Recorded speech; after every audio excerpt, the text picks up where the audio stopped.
Olá, irmãos, boa noite. Graças a Deus, mais uma vez estamos aqui para estar louvando, bendizendo o nome do nosso eterno Pai. E nessa noite queremos lembrar os irmãos para estarmos orando pela nossa Assembleia. Que Deus esteja se movendo corações dos irmãos para que pessoas se apresentem para estar assumindo os cargos da igreja, né? Nós temos aí muitos cargos para serem assumidos e assim nós estarmos com a nossa igreja em ordem, a questão da documentação, principalmente, né?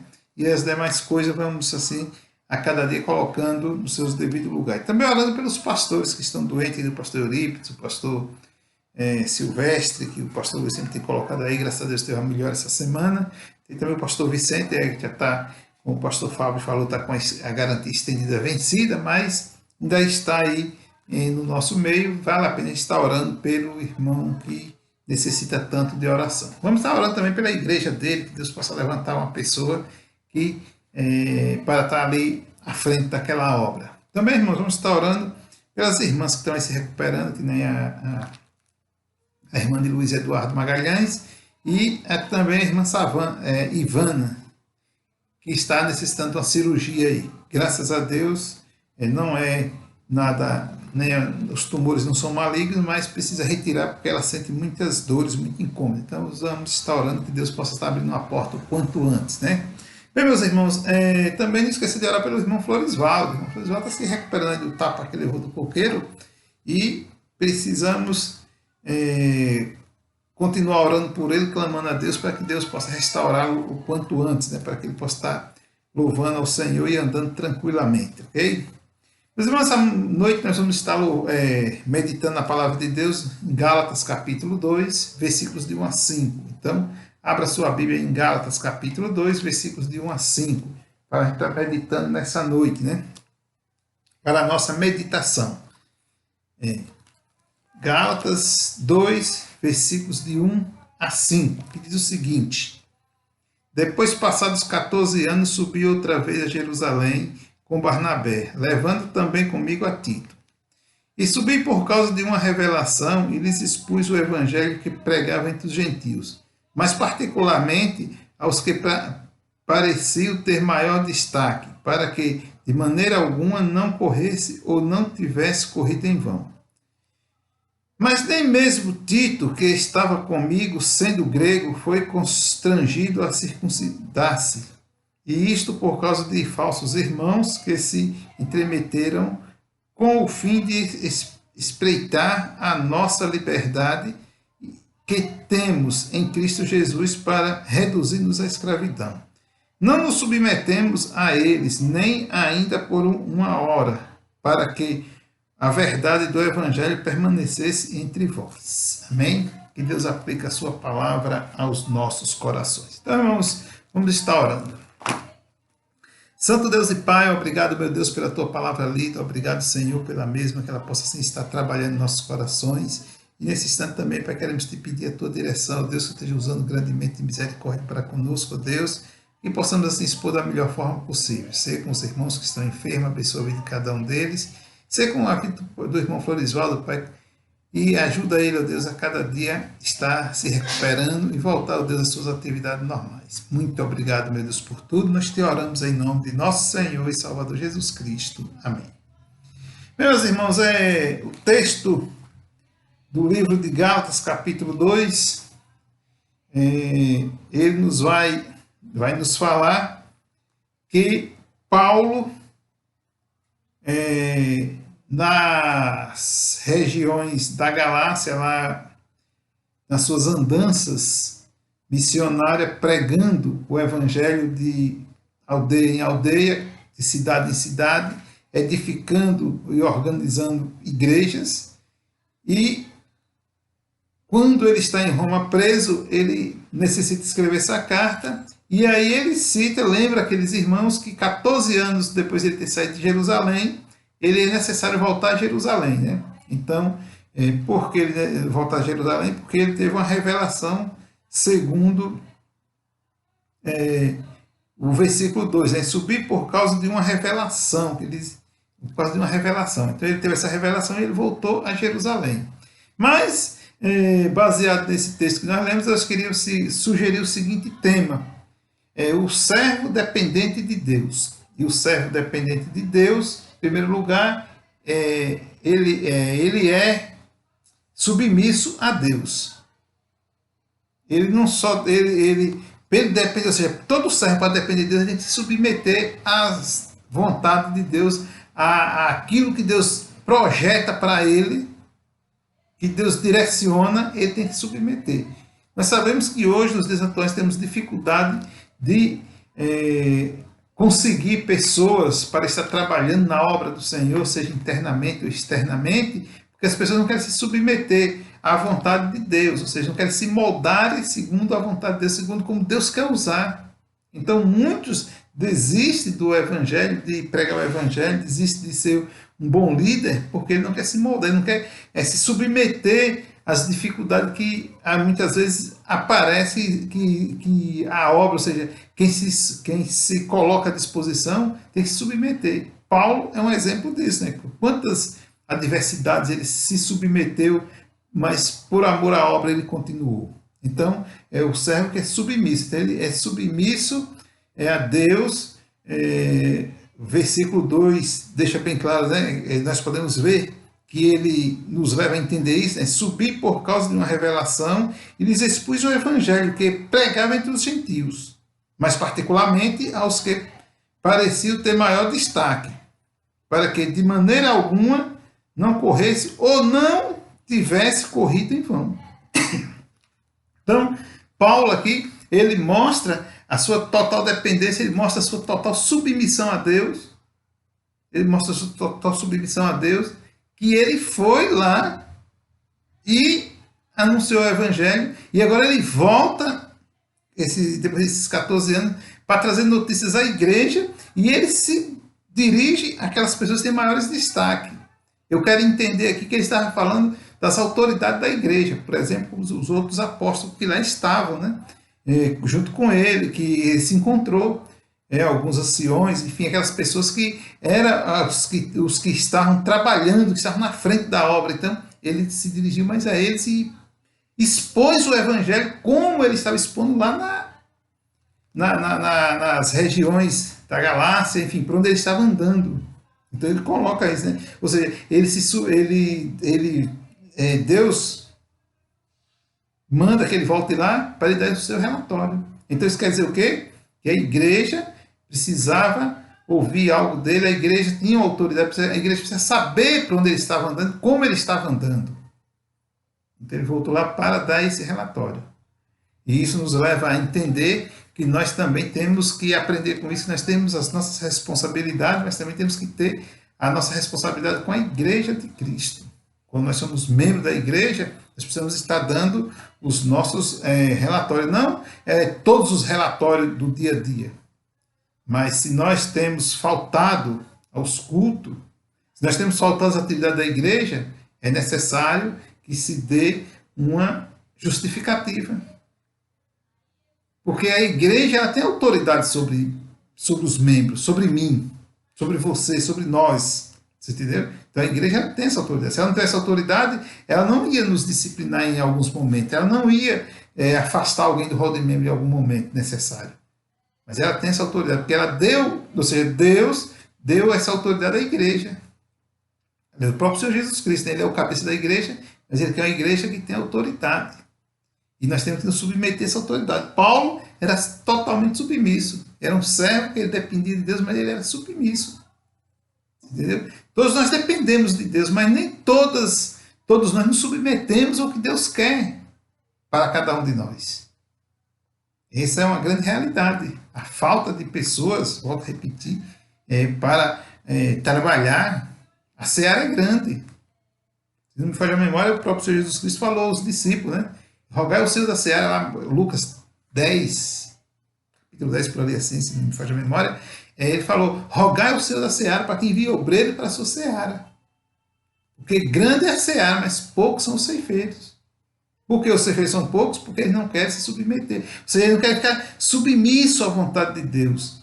Às questões, porque nós estamos lutando com algo que requer algumas coisas de nós que estamos na liderança, que estamos na frente, que estamos avançando, e aí sim nós precisamos nos submeter a, a essas necessidades. Paulo é o maior exemplo. Quando ele apanhou pelo evangelho, ele poderia ter desistido. Quanta surra Paulo não levou? Quantas vezes Paulo não foi escorraçado? Quantas vezes? Muitas vezes. Mas nem sempre ele desistiu. Por quê? Porque ele era submisso. Ele se submetia àquelas situações desagradáveis por amor ao Evangelho de Jesus Cristo. Então, irmãos, nós sabemos que tudo que fazemos nesse mundo, ele requer um pouco de esforço. Até a sua vida particular, a minha vida particular, nós temos que nos esforçar um pouco. Se nós queremos trocar de carro, se nós queremos comprar uma roupa melhor, se nós queremos, enfim, o que nós queremos, temos que nos esforçar um pouco. Porque tem momentos que o salário não é compatível, então você tem que abrir mão de alguma coisa no dia a dia para poder ter aquilo a mais. E isso é realmente você se privar de algumas coisas. E na obra de Deus não é diferente. Você tem que se privar de algumas coisas para estar trabalhando na obra de trabalhando para Deus. Então, Paulo aqui ele nos leva a ensinar, né? E subir por causa de uma revelação, e lhes expus o evangelho que pregava entre os gentios. Isso aqui, irmãos, é relatório. Eu pregava, expus o evangelho. É dessa forma que eu estou trabalhando, é dessa forma que eu estou pregando. Então, ele está trazendo o relatório, dando explicação, justificando o que ele está fazendo. Então, é isso que Paulo nos ensina, e nós precisamos também nos preocupar com isso, porque poucas coisas têm sido feitas nos últimos tempos e muitas coisas têm sido deixadas de ser feitas por falta de pessoas para estar trabalhando, atuando na obra do Senhor. Então, Paulo, um homem dependente, mas também submisso a Deus. Mas também Paulo era incansável. Ele era incansável, era um homem que pregava e não se cansava. Ele amava o que ele fazia. O próprio versículo 2 vai dizer o seguinte, quando ele termina lá, mas particularmente aos que pareciam ter maior destaque, para que de maneira alguma não corresse ou não tivesse corrido em vão. Então, quando ele fala não corresse ou não tivesse corrido em vão, era porque ele não cessava de pregar, ele não parava de pregar, ele estava sempre buscando a fazer as suas atividades da melhor forma possível. E isso é algo que nós devemos parar, analisar a igreja do Senhor Jesus Cristo, que muitas vezes, até na nossa vida particular, nós somos um tanto quanto desapercebidos das coisas. Mas precisamos estar sempre atentos e buscando fazer a cada dia, não só na vida particular, mas também na obra de Deus, as coisas da melhor forma possível e com a maior intensidade possível. Eu não posso estar fazendo de qualquer jeito ou deixando de qualquer jeito. Eu tenho que me esforçar para dar o meu melhor, principalmente para Deus. Porque é com Deus que nós vivemos melhor, é com Deus que nós temos a proteção dele, é com Deus que nós temos a certeza da salvação. Ele enviou Jesus Cristo para nós, então é algo que nós precisamos entender, que depender de Deus, precisamos também nos submeter e também sermos incansáveis. Ah, não, eu já aceitei Jesus Cristo, já estou salvo, deixa aí, se não der certo hoje, da manhã, se eu não fizer outro, vem e faz. Enfim, se você não fizer, se eu não fizer, com certeza vem outro e faz. Mas, com certeza, nós vamos perder algo com Deus. E não é bom a gente estar perdendo, é bom a gente estar sempre ganhando bênçãos de Deus. Porque o que nós perdemos com Deus, de Deus é o que? Bênçãos. E as bênçãos de Deus, elas são infinitas e elas são maravilhosas. Então, nós não podemos estar sendo fracos. Paulo, ele mostra que ele não só, que ele era um homem que ele tinha prazer, que ele tinha vontade e que ele fazia, que ele corria contra o tempo. Então, nós temos que tomar isso como exemplo e acordar para a vida para que cada dia poder servir melhor ao nosso Senhor e Salvador. Mas Paulo não aceitar a ideia de alguns. Quando ele chega lá, surge, ele já encontra algumas coisas dentro da igreja que quando ele saiu não tinha, ou seja, 14 anos depois quando ele volta, O versículo 3 vai nos dizer o seguinte: mas nem mesmo Tito, que estava comigo, sendo grego, foi constrangido a circuncidar-se. Então, Paulo chega lá e agora ele acha essa ideia de alguns dentro da igreja. E constrangeram a Tito a isso. E Tito não era judeu, era um grego, né? E o versículo 4 vai dizer o seguinte: e isto por causa dos falsos irmãos. Ou seja, tinha uns irmãozinhos lá que eram falsos. Agora imagine vocês uma igreja que tinha acabado de se formar, uma igreja que estava no seu auge da pregação, no seu auge do crescimento, já aparece falsos irmãos. Paulo está dizendo, mas nem mesmo Tito, que estava comigo sendo grego, foi constrangido a circuncidar-se. Versículo 3, versículo 4. E isto por causa dos falsos irmãos, que se entremeteram com o fim de espreitar a nossa liberdade, que temos em Cristo Jesus, para reduzir-nos à escravidão. Ou seja, agora aqueles irmãos estão querendo reduzir Paulo à escravidão da circuncisão. Então, ali, aquelas ideias já estavam começando a existir. E nós podemos ver, irmãos, que hoje, no pleno século XXI, o que não falta é ideias religiosas. E por isso nós temos que cada dia estar orando pelas nossas famílias, porque é nas nossas famílias que acontecem essas coisas. Por quê? Porque o diabo ele tem trabalhado para desestruturar a família. E uma das coisas, um dos pilares principais da desestruturação da família é as crianças. Um dos, né? Os pilares principais é pai e mãe, é o casamento, é a união, é a convivência. Mas as crianças também é algo que é super importante na família, e o diabo ataca, que é uma base fraca, então a gente tem que cercar essas bases de oração, de ensino, porque hoje as escolas, as faculdades, tudo está tudo podre mesmo, com essas questões aí essas novas ideias aí de comunismo, enfim, enfim, de tudo, né? E aí corre o risco de surgir aqui ali um momento desse. Alguém trazer uma ideia, alguém achar uma ideia, ter um pensamento, e de repente até esse aqui, eles trouxeram o pensamento, eles criaram, ou seja, eles ressuscitaram dentro deles o sentimento da circuncisão. E agora não, tem que circuncidar. Somos salvos, sim, somos, mas tem que circuncidar. Nós aceitamos Jesus Cristo, mas tem que circuncidar. E aí está errado, ele não estava certo. E Paulo ele diz, né, falsos irmãos. E isto por causa dos falsos irmãos que se entremeteram com o fim de espreitar a nossa liberdade que temos em Cristo Jesus, para nos reduzir à escravidão, trazer de volta. E Paulo, então, ele bate de frente. E também Paulo se mostra resistente aos que não têm compromisso. E aí ele vai falar no versículo 4 dos falsos irmãos, que ele reduzia a escravidão, mas no versículo 5 ele vai dizer o seguinte: não nos submetemos a eles, nem ainda por uma hora, para que a verdade do evangelho permanecesse entre vós.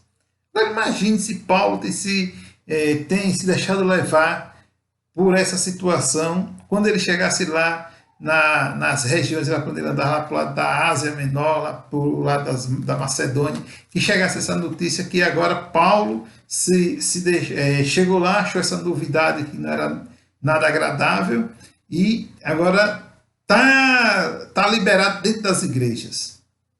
Então o evangelho que ele tinha pregado, como diz o versículo 5, né? Ou seja, toda a beleza do evangelho não ia permanecer entre os gentios. Ia ter uma dificuldade. Então, mas Paulo ele resistiu, ele foi firme ali. Ele diz o que? O versículo 5. Não nos submetemos a eles, nem ainda por uma hora, nem por um momento, porque A verdade do Evangelho permanece, para que a verdade do Evangelho permanecesse entre vós.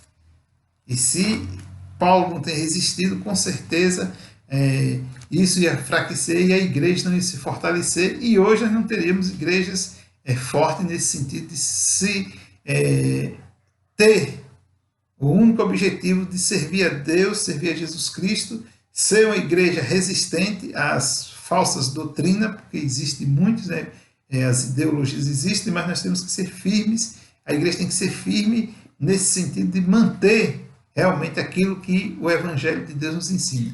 Temos que ser salvos pela graça, pelas infinitas misericórdias. Ninguém é salvo pelas obras, mas é salvo pelo perdão dos pecados através do arrependimento e confissão a eles, a Jesus Cristo, porque ele é o verdadeiro Salvador do mundo. João deixou bem claro lá, capítulo 1 do Evangelho de João, versículo 29, Eis o Cordeiro de Deus que tira o pecado do mundo. É ele que tira o pecado do mundo, e Paulo, como servo de Deus, dependente de Deus, que ele só vive na dependência de Deus e submisso a todas as necessidades, ou seja, tudo aquilo que Deus o submetia, ele teve capacidade, teve coragem e força para resistir àqueles falsos irmãos que assim ele trata na carta aos Gálatas. Amém, irmãos? Que Deus nos abençoe nessa noite. Santo Deus e Pai, muito obrigado, Senhor, por a Tua palavra. Fala aos nossos corações de uma maneira especial e nos ajuda, Deus, a cada dia fortalecer no Senhor. E podemos assim, Pai, estar bendizendo o Teu nome. Nos ajuda, Pai, continuar trabalhando para o Senhor. Sei que o Senhor tem, assim, escolhido um povo para Te servir e desperta, Pai, entre o Teu povo o desejo de cada dia mais trabalhar para o Senhor e podermos, assim, ó Deus, ver pessoas sendo transformadas pelo poder que há no sangue de Jesus Cristo. Muito obrigado, meu Deus, por tudo. Nós Te oramos em nome de nosso Senhor e Salvador Jesus Cristo. Amém. Ok, meus irmãos, boa noite, que Deus abençoe grandemente e descansem debaixo da proteção do nosso Mestre.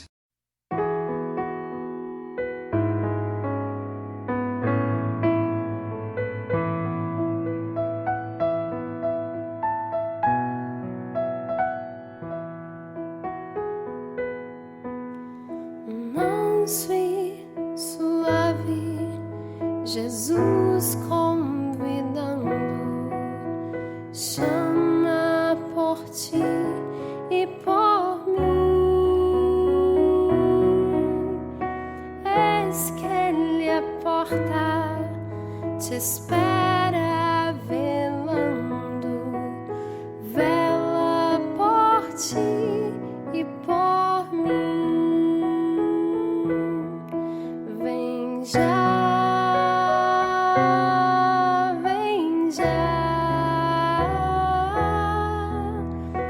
alma cansada, vem já, manso e suave, Jesus convidando, chama, ó pecador, vem. Pois que esperamos, Jesus convidando, convida-te, sim, a mim. Oh, não desprezes mercê que está dando, sim, dando a ti, dando a mim.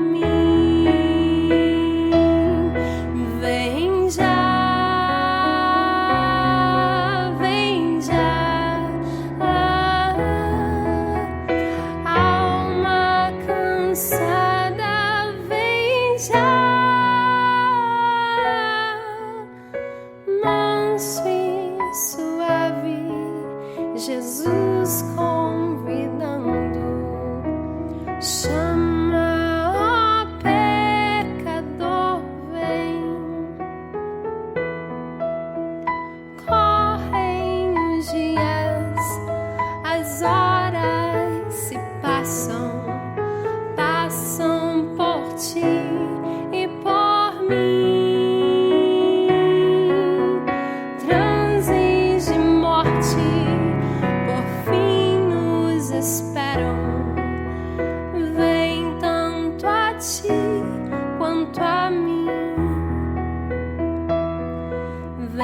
já